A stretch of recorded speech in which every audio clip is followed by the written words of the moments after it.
Ever since na nagtrabaho ako, panggabi na talaga yung pasok ko. So, lagi akong puyat. So, way back 1994 yung first job ko, panggabi na talaga. So, kaya, yung buhok ko talagang naging manipis na kasi nga, hindi lang sa stress, sa puyat, at saka naging anemic talaga ako. So, that's one reason na sobrang nipis ng hair ko.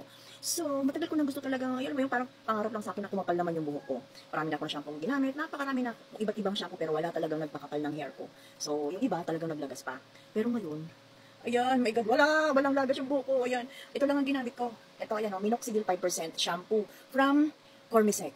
So, 300 ml ito siya. Tapos, ang maganda rito kasi dahil may minoxidil siya, so, papasiglayin niya ulit yung buhok mo. So, ngayon, kagaya niyan, ginamit ko. Kasi medyo, ang buhok ko, syempre, pag nagkakaedad ka na, nawawala na ng sigla yung buhok mo, tapos stress ka pa. Medyo, ayan, medyo malambot siya. At, nagkaroon ng konting volume, ha.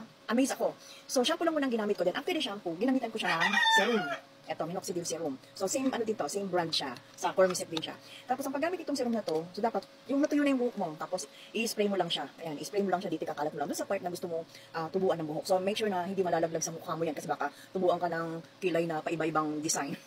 Tapos, yun na nga.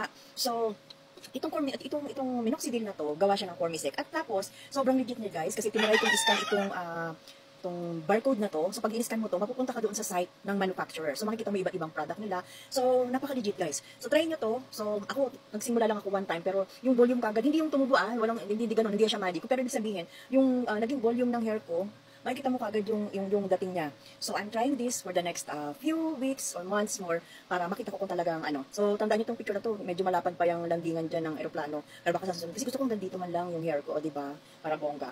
So, lalagay ko sa yellow basket ko. Try niyo siya, ha?